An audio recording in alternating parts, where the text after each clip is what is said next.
Hello and welcome to Roving Report, a program that looks at the Northeast in all its dimension and brings you the changing mood and tenor of the region in all its colors.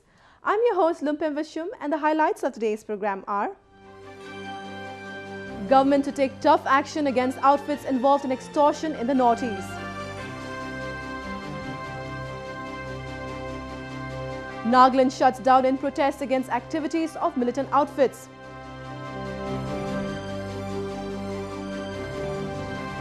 And a musician from the Northeast launches an album on violence against women in Bangalore.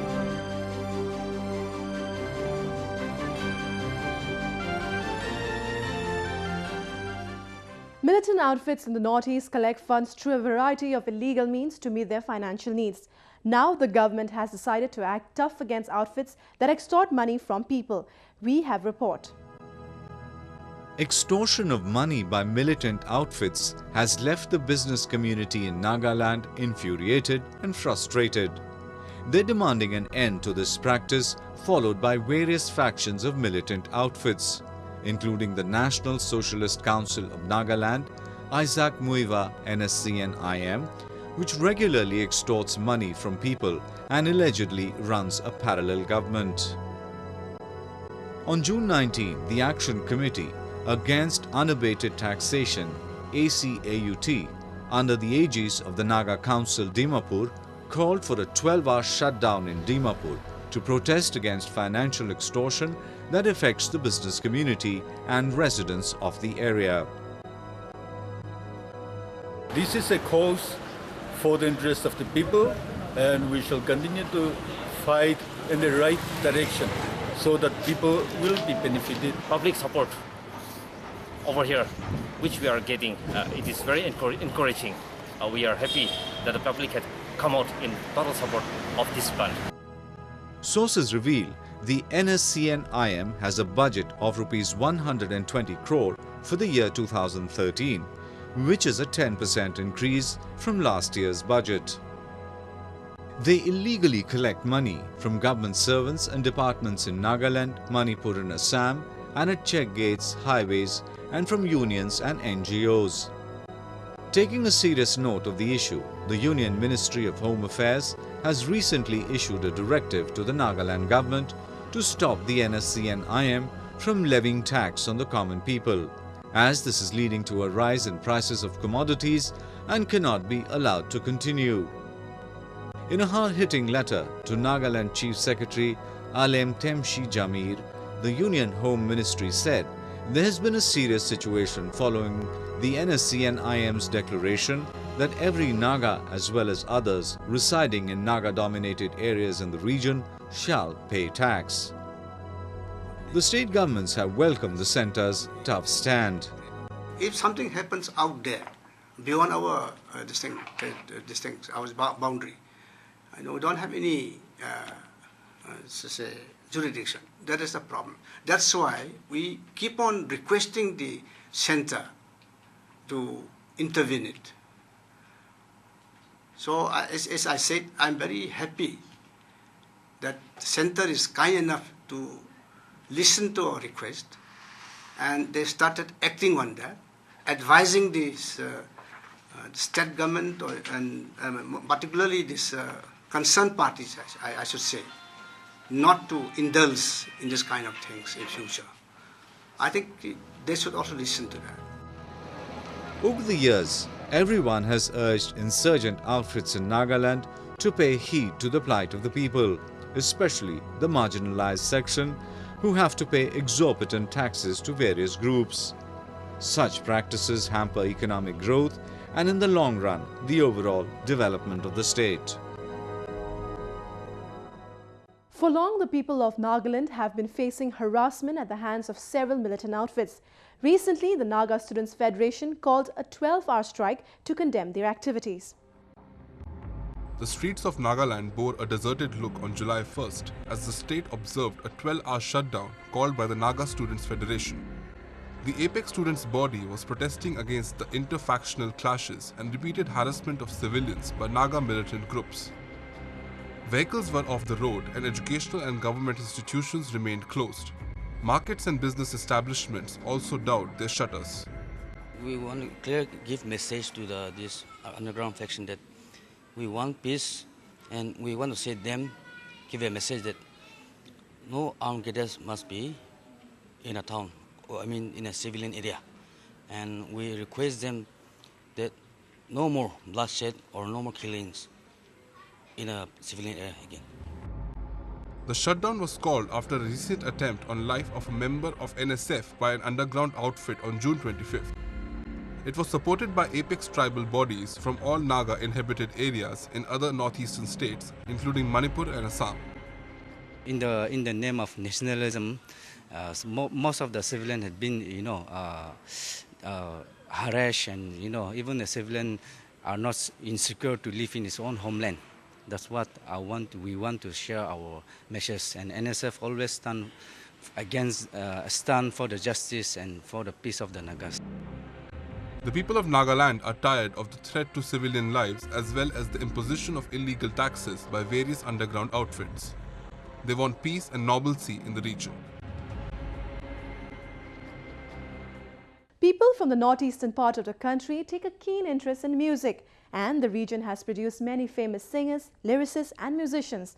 Recently, Bangalore-based Assamese music composer Jim Ankandeka launched an album which focuses on violence against women. Take a look. अंधेरा ऐसा कायम मर मर के मैं हूँ जिंदा कह गया कौन जाने कर भला तो हो भला नियति का खेल है प्यारे. Music can play an important role in creating awareness about relevant social issues.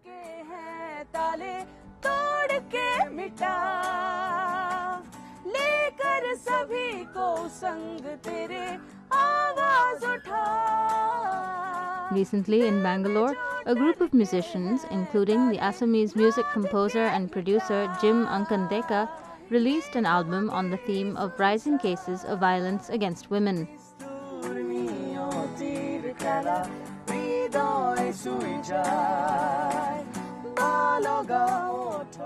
The album, titled Awaz, Speak Up Against Sexual Violence, has been produced by Deka's Eastern Fair Music Foundation.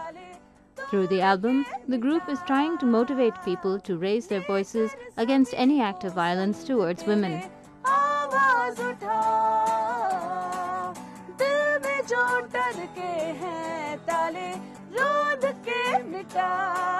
This is more than a project, this is a cause. So we actually want the youth to come up, because at this moment music and technology are like two sides where people really dig into, they get into. So we want people to listen to the song and get back to the same kind of thoughts,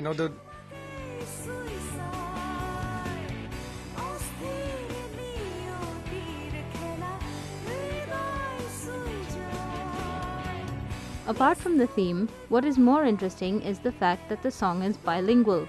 While the first two verses are in Hindi, the last one is in Assamese.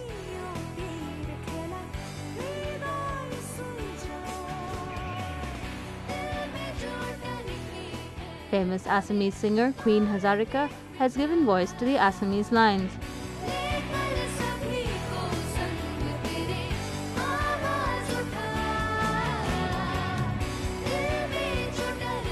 The group hopes that their attempt will raise awareness among people about various forms of violence against women.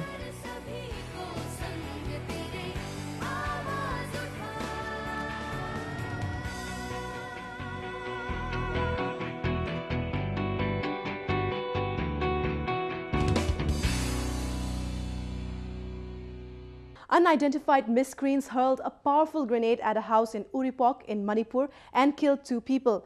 Many others sustained injuries in the incident. We have a report. On July 28, unidentified miscreants threw a grenade at a house in Uripok Torangbam Lekai in Manipur. 2 masons were killed and 5 others were injured. The deceased have been identified as 28-year-old Rohit Kumar Das and 24-year-old Ranjan Mahato, both natives of Begusarai in Bihar. The residents are shocked.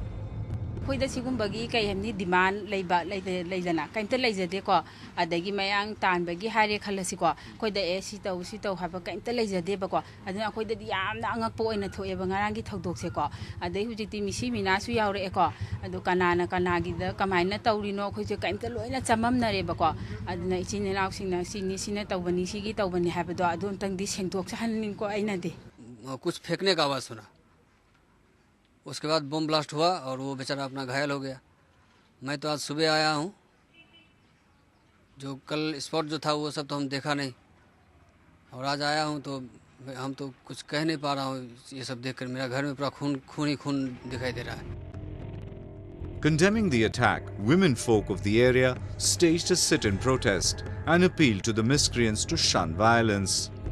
No individual or group has so far claimed responsibility for the incident. Idi ama khaktanina adugu miyoibamgi sympathy da nungaitaba feel tawi sport mafam de isamak chachai medical da isamak rim sa charaga mayam dugi award pal oi jengsen jai kari waliba ke deba aduga meaning cd yam yaudana haidi masidi yamna miyoibana chatkadaba sajat nati haina ai logjai adugu matungda suguma thabak se ayamba torang lekai siga bom je ai isamak ai hingonung da su anirak ahumlak subada bom pokhai gare sugumba se uripok torang mam lekai siga ta atamna na oina tawrakba adumba penda ma mayam am su leiri. According to official sources, about 15 non-Manipuri persons have been killed by unidentified persons in grenade explosions in the past 2 years. Misled youth from the Northeast who joined various insurgent outfits have realized the futility of violence and are now keen to return to the mainstream of society. Recently, 12 cadres from different groups laid down their arms in Golpara district of Assam. On June 1st, 12 cadres belonging to Rabha National Security Force and United Liberation Front of Assam surrendered before the police and army personnel in Golpara district of Assam. 3 of them belong to Ulfa and the remaining are from Rabha National Security Force. They deposited a huge cache of arms including pistols, country-made revolvers, rifles and 2 kilograms of explosives. surrender police বুলি ভাবো কাৰণ তেওঁলোকে আমাক কৈছে কাৰণে আমি সান্ডাৰ কৰিছো গতিকে সচাৰ্থত তেওঁলোকে আহিছে আগুৱাই আহিছে গতিকে এই সাৰেন্ডাৰ প্ৰচেছটোৱে আমাৰ লগত সমাজৰ মূলপুতিৰ লগত যে তেওঁলোক আহে জিলাখনৰ কাৰণে A majority of insurgent groups in Assam, including Ulfa, DHDJ and NDFP, are in peace talks with the government. The state government's rehabilitation policy is encouraging more and more misguided youths to abjure violence and join the mainstream. The surrender also reflects the fact that the desire to lead a peaceful life and move ahead on the path of development is gaining momentum. Let us now take a look at some of the events that made news in the Northeast recently. A special session of the Tripura Legislative Assembly was held on July 1st to mark its 50th anniversary. Various leaders, including Chief Minister Manik Sarkar, discussed the transition of the state from monarchy to democracy. The Chief Minister inaugurated a photo exhibition at the Assembly lobby, which showcased photos of all Assembly speakers, Chief Ministers and Assembly members in the past 5 decades. As a part of the World Anti-Drug Abusing and Trafficking Day, the 28th Sector Assam Rifles recently organized a health seminar at Kakching to spread knowledge against the menace of HIV/AIDS. The seminar was attended by a large number of students from various colleges of Thubal and Chandel district. Various eminent speakers, including doctors, spoke on varied topics and also answered the queries of the audience.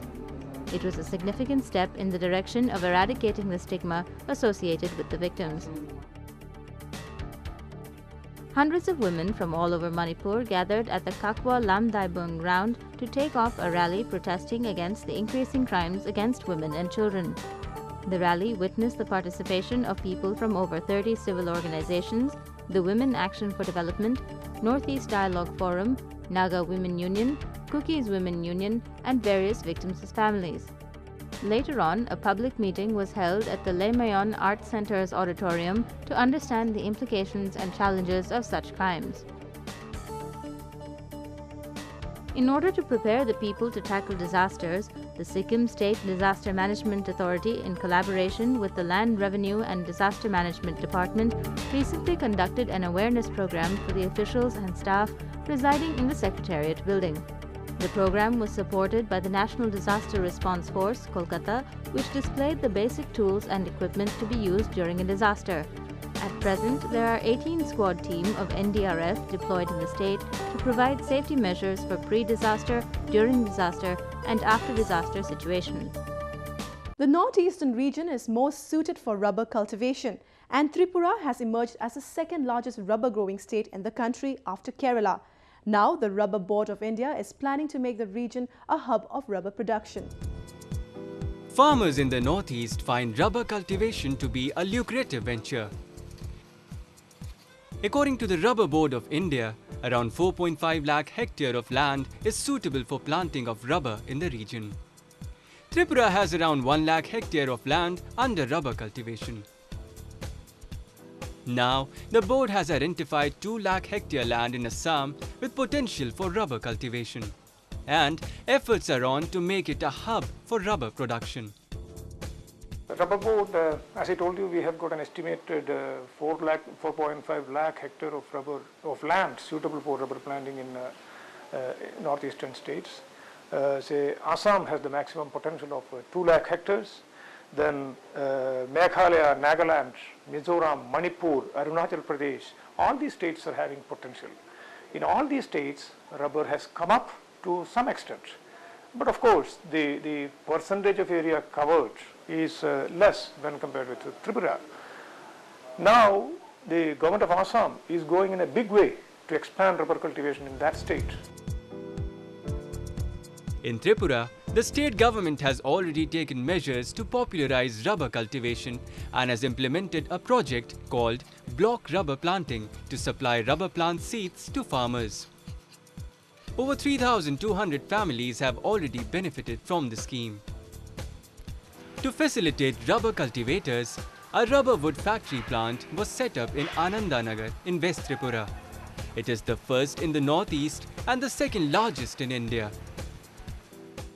যে উপরপন্থীর জ্বালায় এরকম খাওয়ান তখন সব দিকেই বেজা কি এরকম ওহন মোটামুটি খাস্তাস হ্যাঁ আমরা লাল বাগান ওহন মোটামুটি খইরা মোটামুটি উন্নতি হয়েছে এর মধ্যে ওহন কিছু আরাম হয় এর মধ্যে স্কুল সব দিকে এরকম চলাফিলা একদম ফরন তরন সুবিধা বেজাল ওহন মোটামুটি সুখিতে আসি লাল বাগান আমরা টেবিং করি টেবিং করে মোটামুটি বেতন মোটামুটি ওহন 3,000 4,500 বেতন আছে মোটামুটি ভালো চলে The rising demand of rubber in the national and international markets is good news for farmers in the northeast.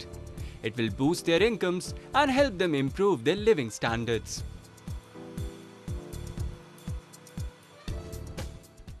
When it comes to sports, youth from the northeast exhibit an almost unmatched passion. The region has produced several international sportspersons, and many are keen to take up sports as a career. Recently, people turned out in large numbers to watch famous football players of the country play an exhibition match in Imphal. Take a look. It was a golden opportunity for football lovers of Manipur to see their favourites like Bechung Bhutia, Renedy, Sunil Chhetri and JJ live in action. Thousands thronged the Kuman Lampak Stadium in Imphal to witness the 2 exhibition matches played between the Football Players Association of India led by Bechung Bhutia and MDS Chargers 11 led by Renedy Singh. Chief Minister O. Ibobi Singh inaugurated the exhibition match held under the theme of Friendship and Development of Youth. The match was organized by the Manipur Development Society in association with All Manipur Football Association and Football Edges, Kolkata. And also we are trying to bring the players, the stars of India, to show how important is them to Manipur as well as how dear Manipur is to the game of football. The amount of football creates the state is the amount of players that comes out of Manipur is very, very good, and for us we don't get opportunity to come and play in Manipur, so I think this is one through Players Football Association, which all the big stars of Indian football, we thought that we would want to come and play in Manipur and encourage a lot of young players. The exhibition matches concluded the 2-month-long residential football development program being conducted at the stadium since 1st May.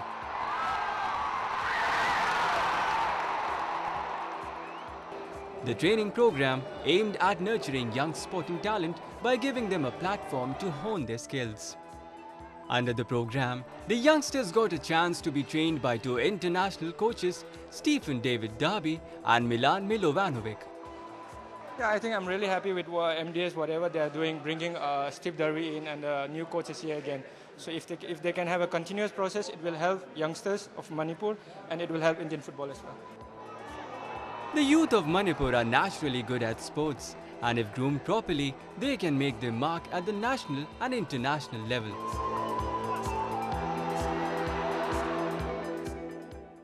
Delhi is home to many people from the Northeast who celebrate their festivals and special occasions with great enthusiasm in the city. Recently, Tangkhul Naga women celebrated the first anniversary of Tangkhul Shinaulong in the capital city. We have a report. Around 500 Tangkhul Naga women who reside in Delhi gathered at the Constitution Club to celebrate the first anniversary of Tangkhul Shinaulong, Delhi. The event was organized under the theme Nurturing Truth and Dignity, Walk with Us. The main objective of Tangkhul Shinaulong is to safeguard the rights, modesty and dignity of women and to promote peace, development and prosperity. During the event, young boys and girls in traditional attires performed songs and the seed-sowing folk dance. The main thing is, of course, to celebrate the completion of 1 year, also to celebrate our success, and while celebrating this, we also want to revive our culture.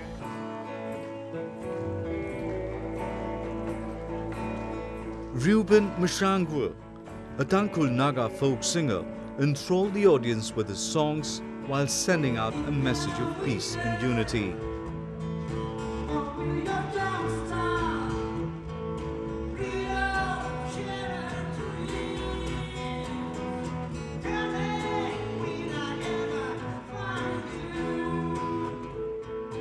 I feel good, I feel happy because I grow up from a village, and when I grow old, and then I try to create a new sound, a new music, and then the people recognize me.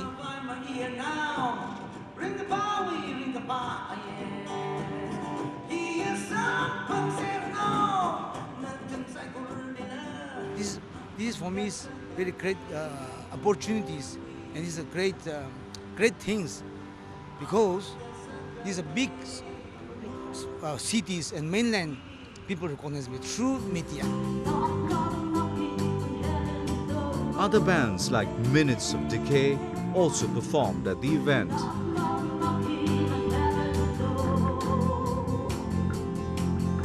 Definitely a great opportunity, and it helps us to showcase the talents also. And then for all there are many people out there who are really great musicians, but then they don't have the opportunity or the platform to perform. Yeah, and I think this is one of the important platforms, I guess. Young boys and girls also walked down the ramp displaying a collection of traditional designs. The event provided a platform for upcoming Naga designers and models to showcase their talent. Of course, nowadays our Northeastern people, especially, we are very much concerned on our culture and the dressing and our identity, especially our tradition. So now people are going back to those things and then trying to take out things from there, because they know that we are unique and these things are very unique. So in a way, Northeasterns are coming up a lot. Colorful traditional handlooms and handicrafts of Tangkhul community were also displayed on the occasion. With that, we've come to the end of this episode of Roving Report. I'm your host Lumpin Vashum, signing off. Do send in your feedback and suggestions to roving@anin.com. Goodbye and see you next week.